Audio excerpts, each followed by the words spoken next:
ಕೈಗಾರಿಕೆ ಸಚಿವರನ್ನ ಈ ದೇಶದ ಎಷ್ಟು ರಾಜ್ಯದ ಮುಖ್ಯಮಂತ್ರಿಗಳು ಅವ್ರನ್ನ ಆಫೀಸ್ಗೆ ಹೋಗಿ ಭೇಟಿ ಮಾಡಿ ಆ ರಾಜ್ಯದ ಸಮಸ್ಯೆಗಳನ್ನು ಸಾಲ್ವ್ ಮಾಡ್ಕೊಂಡಿದ್ದಾರೆ ಅಂತಕ್ಕಂಥದ್ದನ್ನು ದಿನನಿತ್ಯ ನೀವು ಪತ್ರಿಕೆ ಮಾಧ್ಯಮದಲ್ಲಿ ನೋಡಿದ್ದೀರಿ, ಟಿ ವಿ ಮಾಧ್ಯಮದಲ್ಲಿ ನೋಡಿದ್ದೀರಿ. ಒಂದು ದಿನ ಫೋಟೋ ಕಾಲ್ ಏನು ಹೇಳುತ್ತೆ?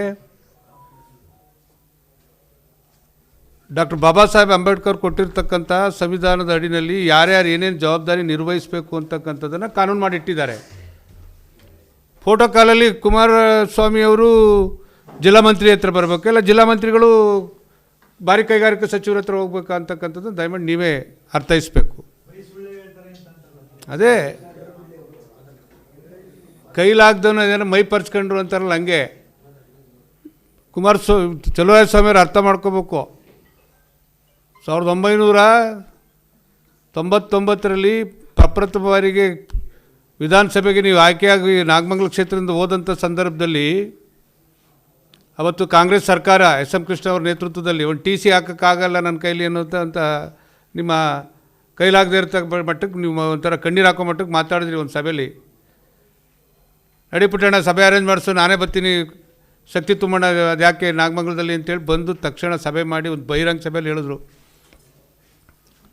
ಹೌದು ಇಂಥ ಕೆಟ್ಟ ಕಾಲದಲ್ಲಿ ನೀವು ನಮ್ಮ ಕ್ಷೇತ್ರ ಶಾಸಕರನ್ನ ಆಯ್ಕೆ ಮಾಡಿಕೊಟ್ಟಿದ್ದೀರಿ, ಮುಂದೆ ಅಭಿವೃದ್ಧಿ ಕೀನ ಇವ್ರ ಕೈಲೇ ಕೊಟ್ಟು ಈ ಜಿಲ್ಲೆ ಅಭಿವೃದ್ಧಿ ಮಾಡಿಸ್ತೀನಿ ಅಂತಕ್ಕಂಥ ಅನೌನ್ಸ್ ಮಾಡಿ 2004ಕ್ಕೆ ಪುನಃ MLA ಆಗಿ ಮಂತ್ರಿ ಆದರು.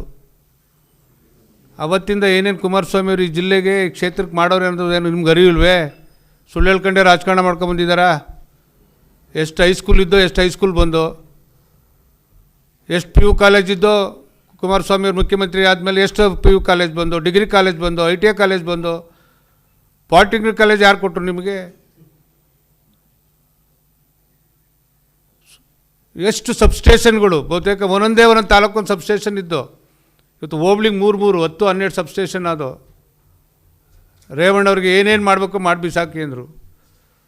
ಹುಯಿಗನಹಳ್ಳಿ ಒಂದೇ 220 ಸ್ಟೇಷನ್ ಇದ್ದಂಥದ್ದು, ಇಡೀ ಜಿಲ್ಲೆಗೆ ಹೋಗಬೇಕಾಗಿತ್ತು. ನಮ್ಮ ತುಮಕೂರು ಇಂಡಸ್ಟ್ರಿಯಲ್ ಏರಿಯಾಯಿಂದ KR ಪೇಟೆ, ನನ್ನ ಹಳೆ ಪಾಂಡುಪುರ ವಿಧಾನಸಭಾ ಕ್ಷೇತ್ರ ಕಿಕ್ಕೇರಿ ಹುಯಿಗನಹಳ್ಳಿಲಿ ಒಂದು ಸಬ್ಸ್ಟೇಷನ್ನ ಬರೀ ಒಂದೇ ವರ್ಷದಲ್ಲಿ ಲೋಕಾರ್ಪಣೆ ಮಾಡಿಸಿದ್ರು. ಸುಮ್ಮನೆ ಬಾಯಿಗೆ ಬರುತ್ತೆ ಅಂತೇಳಿ ಈ ಥರ ಮಾತಾಡೋಕ್ಕೆ ಶುರು ಮಾಡಿದ್ರೆ ಅದರ ಪ್ರತಿಫಲ ನೀವು ಊಟ ಮಾಡಬೇಕಾಗುತ್ತೆ. ಇವೆಲ್ಲ ಬೇಡ. ಗೌರವವಾಗಿ ತಮ್ಮಣ್ಣ ಸಾಹೇಬರು ಹೇಳಿದ ರೀತಿ ಈ ಜಿಲ್ಲೆಗೆ ಒಂದು ಅವಕಾಶ, ಇಂಥ ಈ ಒಬ್ಬ ಲೋಕಸಭಾ ಸದಸ್ಯರಾಗಿ ಅತ್ಯಂತ ಬಹುಮತದಿಂದ ಈ ಕ್ಷೇತ್ರದ ಮಹಾಜನತೆ ಆಯ್ಕೆ ಮಾಡಿಕೊಟ್ಟ ಮೇಲೆ ಜನದ ತೀರ್ಮಾನನೇ ಅಂತಿಮ ಮಾಡಿಕೊಟ್ಟವ್ರೆ. ಈಗ ಕೆಲಸ ಏನು ಮಾಡಿಸ್ಕೋಬೇಕು ಅನ್ನೋದಷ್ಟೇ ನಿಮ್ಮ ಅವರ ಮಧ್ಯೆ ಇರ್ತಕ್ಕಂಥದ್ದು. ತಮ್ಮಣ್ಣವ್ರು ಹೇಳಿದ ರೀತಿ ನಾವೆಲ್ಲ ಕೊಂಡಿಯಾಗಿ ನಿಲ್ತೀವಿ, ಕೂತ್ಕೊಂಡು ಈ ಜಿಲ್ಲೆಗೆ ಏನೇನು ಆಗಬೇಕು, ಕೇಂದ್ರ ಸರ್ಕಾರ ಏನು ಮಾಡಿಕೊಡ್ಬೇಕು, ರಾಜ್ಯ ಸರ್ಕಾರ ಅದಕ್ಕೇನು ಪೂರಕವಾಗಿ ಇನ್ಫ್ರಾಸ್ಟ್ರಕ್ಚರ್ ಕೊಡಲಿಕ್ಕೆ ಜೊತೆಲಿ ನಿಂತ್ಕೋಬೇಕು. ಅದನ್ನು ಮಾಡೋದು ಬಿಟ್ಟು ಮೊನ್ನೆ ಅದು ಯಾವ ಥರ ನೀವು ಡಿಪೆಂಡ್ ಮಾಡ್ಕೊತಾ ಇದ್ದೀರಿ ನನಗೆ ಅರ್ಥ ಆಯ್ತಾ ಇಲ್ಲಪ್ಪ. ಆ ಮಟ್ಟಕ್ಕೆ ಪತ್ರಿಕಾ ಮಾಧ್ಯಮದ ಸ್ನೇಹಿತರನ್ನ ಏನೋ ದನ ಮೇಸರನ್ನ ಅದರ್ಸಿಸ್ಕೊಂಡು ಬರ್ತೀರಿ ಅಂದರೆ ನನಗೂ ಅರ್ಥ ಇಲ್ಲ. ಇದನ್ನು ನಾನು ಖಂಡಿಸ್ತೀವಿ. ಇವತ್ತೇನಾದ್ರು ನಾವು ಈ ಮಟ್ಟಕ್ಕೆ ಬೆಳೀಲಿಕ್ಕೆ ರಾಜಕಾರಣದಲ್ಲಿ 3 ಬಾರಿ ಶಾಸಕರಾಗಿ, 3 ಬಾರಿ ಜಿಲ್ಲಾ ಪಂಚಾಯತ್ ಮೆಂಬರಾಗಿ, ಲೋಕಸಭಾ ಸದಸ್ಯರಾಗಿ, ಮಂತ್ರಿಯಾಗಿ ಕೆಲಸ ಮಾಡೋಕ್ಕೆ ಬಹುತೇಕ ನಮ್ಮ ಪೂರಕವಾಗಿ ನಮ್ಮ ಹಿಂದೆ ನಿಂತಂಥ ನಮ್ಮ ಪತ್ರಿಕಾ ಮಾಧ್ಯಮದ ಒಂದು ರಂಗ ಏನಿದೆ, ಅವರೇನಾದ್ರು ನಮ್ಮ ತಿದ್ದಿ ಮಟ್ಟಕ್ಕೆ ತರದಿದ್ರೆ ಇಷ್ಟು ಜವಾಬ್ದಾರಿಯುತವಾಗಿ ಜಿಲ್ಲೆಯಲ್ಲಿ ಕೆಲಸ ಮಾಡೋಕ್ಕೆ ಅವರಾಗಲಿ ನಾವಾಗಲಿ ಯಾರೂ ಸಾಧ್ಯ ಇರಲಿಲ್ಲ, ಸಾಧ್ಯವೂ ಇಲ್ಲ. ಇವೆಲ್ಲ ನಿಮ್ಮ ನಡವಳಿಕೆ ಸರಿ ಮಾಡ್ಕೊಂಡು ಅಧಿಕಾರದ ಭಾಳ ದಿನ ಇರಲ್ಲ ಯಾರಿಗೂ. ಪಾಪ ಈ ಆದೇಶ ಎಷ್ಟು ದಿನ ಇರ್ತಿರೋ, ಅದು ಎಷ್ಟು ದಿನ ಮಾಡ್ತಿರೋ ಮಾಡಿ ಸಂತೋಷ. ಅದೇ ನಾವು ಅದ್ರ ಬಗ್ಗೆ ಮಾತಾಡೋಕ್ಕೆ ಹೋಗೋದಿಲ್ಲ. ಆದರೆ ಒಂದನ್ನು ಸೂಕ್ಷ್ಮವಾಗಿ ಹೇಳಲಿಕ್ಕೆ ಬಯಸ್ತೇನೆ, ಇವೆಲ್ಲವನ್ನು ಬಿಟ್ಟು ಯಾವತ್ತೇಳಿ ನಾವು ಎಲ್ಲ ನಮ್ಮ ಮುಖಂಡರುಗಳು ಬರ್ತೀವಿ, ಎಲ್ಲೆಲ್ಲಿ ಏನೇನು ಆಗಬೇಕೋ ಕೇಂದ್ರ ಸರ್ಕಾರ ಕಲ್ತ್ಕೋಬೇಕು. ತಮಿಳ್ನಾಡವರು, ಆಂಧ್ರದವರು, ಕೇರಳದವರು, ಅಕ್ಕಪಕ್ಕ ರಾಜ್ಯದವರು, ತೆಲಂಗಾಣದವರು ಎಷ್ಟು ಜನಕ್ಕೆ ಕೇಂದ್ರ ಸರ್ಕಾರದ ಸವಲತ್ತುಗಳನ್ನು ಉಪಯೋಗಿಸ್ಕೊಂಡು ಗ್ರಾಂಟ್ಗಳು ತಂದು ಎಷ್ಟು ಚೆನ್ನಾಗಿ ಡೆವಲಪ್ ಮಾಡ್ತಾಯಿದ್ದಾರೆ. ಫ್ಯಾಕ್ಟ್ರಿ ಹಾಕಿದ್ದು ದೊಡ್ಡ ದೊಡ್ಡ ಕಬ್ಬಿಣದ ಫ್ಯಾಕ್ಟ್ರಿಗಳು 10,000 15,000 ಕೊಟ್ಟಿಲ್ವೇ? ಇವತ್ತು ನನ್ನ ಈ ರಾಜ್ಯದೇ ಭದ್ರಾವತಿ ಫ್ಯಾಕ್ಟ್ರಿಗೆ ಇವತ್ತು ಹಣ ಮಂಜೂರು ಮಾಡಿಸ್ತಾ ಇರ್ತದೆ, ನಿಮಗೆ ಗೊತ್ತಿಲ್ವೇ? ಯಾವತ್ತಾರು ಈ ರಾಜ್ಯದ ಮುಖ್ಯಮಂತ್ರಿಗಳಾಗಲಿ, ಉಪಮುಖ್ಯಮಂತ್ರಿಗಳಾಗಲಿ, ಯಾರು ಒಬ್ಬ ಕೈಗಾರಿಕಾ ಸಚಿವರ ಒಂದು ಸಲ ಭೇಟಿ ಮಾಡೋರು ಕೈಗಾರಿಕಾ ಸಚಿವರು. ಅದು ಬಿಟ್ಟು ಯಾರು ಮಾಡಿದ್ರಿ? ಹೋಲಿ, ನಿಮ್ಗೆ ಜವಾಬ್ದಾರಿ ಇಲ್ವ? ಜಿಲ್ಲಾ ಉಸ್ತುವಾರಿ ಸಚಿವರಿಗೆ ಈ ಜಿಲ್ಲೆಯಲ್ಲಿ ಏನಾಗಬೇಕು, ಏನು ಮಾಡಬೇಕು? ಅವ್ರು ಸಹಕಾರ ತಗೊಳ್ತಕ್ಕಂಥದ್ದು ಒಂದು ಅಟ್ಲೀಸ್ಟ್ ಕನಿಷ್ಠ ಸೌಜನ್ಯನಾದ್ರು ಬೇಡವಾ? ಟಿ ವಿಯವ್ರ ಮುಂದೆ ಬಾಯಿ ಬಂದಂಗೆ ಮಾತಾಡೋಕ್ಕನ ನಿಮಗೆ ಜನ ಅಧಿಕಾರ ಕೊಟ್ಟಿರೋದು? ಅರ್ಜಿನೂ ಹಾಕಿದೆ ಸರ್. ಇಲ್ಲೇ ನಮ್ಮ KR ಶಾಸಕರು ಅದು ವಿಧಾನಸಭೆಯಲ್ಲಿ ತಗೊಂಡಿದ್ದಾರೆ. MB ಪಾಟೀಲ್ರಿಗೆ ಕ್ವಶನ್ ಕೇಳಿ ಅವರೇ ಹೇಳಿದ್ದಾರೆ. ಅಮೇರಿಕಾ ಮೂಲದ ಸ್ಕ್ಯಾನ್ಸನ್ ಗ್ರೂಪ್ಗೆ ರಾಜ್ಯ ಸರ್ಕಾರದಿಂದ ಮಂಡ್ಯ ಜಿಲ್ಲೆಯ ಸುತ್ತಮುತ್ತಲು 100 ಎಕರೆ ಭೂಮಿಯನ್ನು ಸೆಮಿಕಂಡಕ್ಟರ್ ಫೈಬ್ರಿಕೇಷನ್ ಯೂನಿಟ್ ಸ್ಥಾಪಿಸಲು ಹಂಚಿಕೆ ಮಾಡಲು ಕೋರಿದ್ದಾರೆ. ಪ್ರಸ್ತಾವನೆ ಪರಿಶೀಲನೆಯಲ್ಲಿದೆ ಅಂತ ಇಂಡಸ್ಟ್ರಿಯಲ್ ಮಿನಿಸ್ಟರ್ MB ಪಾಟೀಲ ಕೊಟ್ಟಿದ್ದಾರಲ್ಲ ಉತ್ತರನ. ನೀನು ಇದಕ್ಕಿಂತ ಬೇಕಾ? ಕೊಟ್ಟಿದ್ದಾರೋ ಇಲ್ವೋ ಅಂತೇಳಿ ಪ್ರಸ್ತಾವನೆನ. ಒಳ್ಳೆ ಖಾತೆ ಸರ್. ಸಿಕ್ಕಿದ್ರೆ ಒಂದು ನಿಮಿಷ, ಒಂದು ಅವಕಾಶ ಸಿಕ್ಕಿದಾಗ ಎಲ್ಲರೂ ರಿಕ್ವೆಸ್ಟ್ ಮಾಡಿ ಕರ್ಕೊಬರುವಂಥ ಕೆಲಸ ಮಾಡಬೇಕು.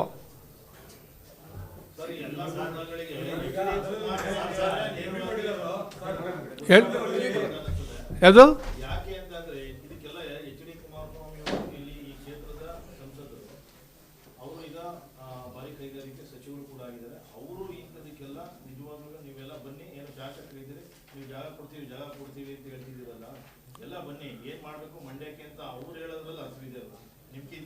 ಅಲ್ಲ ಆಯಿತು ಸರ್, ಅವರು ಹಲವಾರು ದಿವಸ ಮೀಟಿಂಗಲ್ಲಿ ಹೇಳಿದ್ದಾರೆ.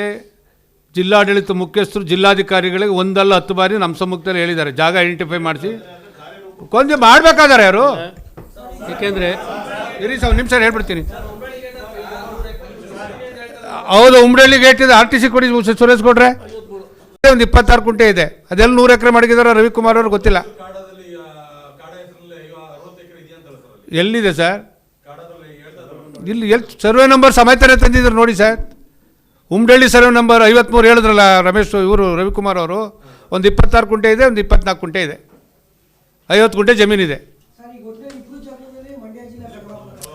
ಯಾರು ಅದನ್ನ ಯಾರು ಹೇಳ್ತಾರೆ ಸರ್? ಅದನ್ನ ಯಾರು ಹೇಳ್ತಾರೆ?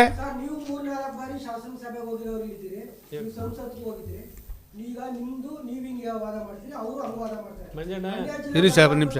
ಈಗ ಕೇಂದ್ರ ಸಚಿವರು ಈಗ ದಿಶಾ ಸಭೆಗೆ ಮಂಡ್ಯ MLA ಬಂದಿದ್ರು ಅಂದ್ರೆ ಅವರ ನಿರ್ಧಾರ ಬಿಟ್ಬಿಡಿ, ಜನ ತೀರ್ಮಾನ ಮಾಡಿ.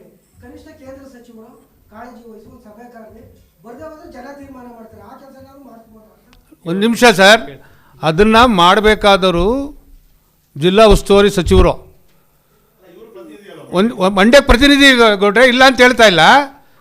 ಎಷ್ಟು ಯಾರನ್ನ ಕೇಳ್ಬೋದು ಅವ್ರನ್ನ ಕೇಳ್ಬೋದು. ಇವ್ರಿಗೆ ಅಟ್ಲೀಸ್ಟ್ ಕನಿಷ್ಠಕ್ಕೆ ಒಂದು ಮಾತಾಡಿಸೋ ಸೌಜನ್ಯ ಇಲ್ಲ. ಈ ದೇಶದ ಪ್ರಥಮ ಪ್ರಜೆ 2ನೇ ಪ್ರಜೆ ಬಂದಂಥ ಸಂದರ್ಭದಲ್ಲೂ ರಿಸೀವ್ ಮಾಡೋಕ್ಕೆ ನಿಂತಂಥ ಸಂದರ್ಭದಲ್ಲಿ ಸರ್ ಯಾವಾಗ ಬಂದ್ರಿ ಅಂತ ಮಾತಾಡಿಸೋಷ್ಟು ಸೌಜನ್ಯ ಜಿಲ್ಲಾ ಮಂತ್ರಿಗಳಿಗಿಲ್ಲ.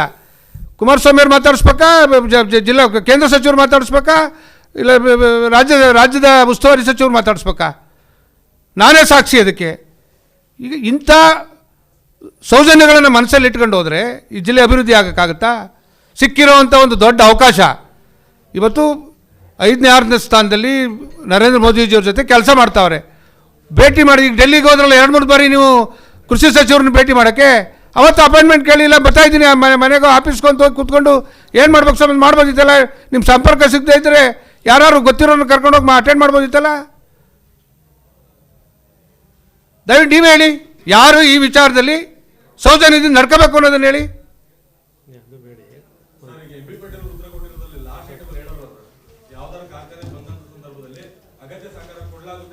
ಕೊಡಲಾಗುತ್ತೆ ಸ್ವಾಮಿ, ಜಾಗ ಕೇಳಿ KR MLA ಕೇಳಿರ್ತಕ್ಕಂಥ ಕ್ವಶನ್ಗೆ ಇಲ್ಲೇ ಸಬ್ಮಿಟ್ ಮಾಡಿ ಹೇಳಿದಾರಲ್ಲ, ಅದ್ರ ಜಾಗ ಕೊಡಿಸ್ ನೋಡಿ ಸರ್. ಒಂದು ನಿಮಿಷ, ಇವತ್ತು ಕಾಂಪಿಟೇಷನ್ ಜಾಸ್ತಿ ಇದೆ.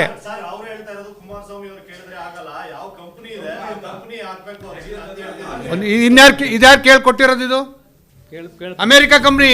ಸ್ವಲ್ಪ ಹೇಳಿ ನೋಡಿ, ಅಲ್ರಿ ಕೇಳ್ರಿ ನೋಡಿ, ಯಾವ ಕಂಪ್ನಿನೂ ಬಂದು ನೀವು ಜಿಲ್ಲೆನಲ್ಲಿ ಹುಡ್ಕೊಂಡು ನನಗೆ ಜಮೀನಿದೆ ಇಲ್ಲಿ ಜಮೀನು ಕೊಡಿ ಅಂತ ಬರೋದಿಲ್ಲ. ಇವಾಗ ತೆಲಂಗಾಣ CM ಕರೆದಿದ್ರು ನಮ್ಮನ್ನು ಸ್ಪೆಷಲ್ ಫ್ಲೈಟಲ್ಲಿ, ಎಲ್ಲ ನಮ್ಮ ಪಾರ್ಟಿ MLAಗಳು. ಅಲ್ಲಿ ರೇವಣ್ಣವರು ಒಂದು ಪ್ರಪೋಸಲ್ ಕೊಟ್ಟರು, ಸರ್ ನಾವು ನಂದಿನಿದು ಪ್ರಾಡಕ್ಟ್ನ ಮಾಡಲಿಕ್ಕೆ ಒಂದು ಜಾಗ ಬೇಕು 10 ಎಕರೆ ಅಂತೇಳಿ. ಎಷ್ಟು ದಿನದಲ್ಲಿ ಕೊಡ್ಬೋದು ಗೌಡ್ರೆ? 9:30 ತಿಂಡಿ ತಿಂದು ಆಯಿತು. 11 ಗಂಟೆಗೆ ಕರೆದು MD ಕರೆದು ಸಿಂಗಲ್ ವಿಂಡೋ ಇಂಡಸ್ಟ್ರಿಯಲ್ ಚೇರ್ಮನ್ ಕರೆದು 11 ಗಂಟೆಗೆ ಆರ್ಡರ್ ಕಾಪಿ 10 ಎಕರೆ ಮಂಜೂರು ಮಾಡಿಕೊಟ್ಟು ಕೈ ಕೊಟ್ಟರು.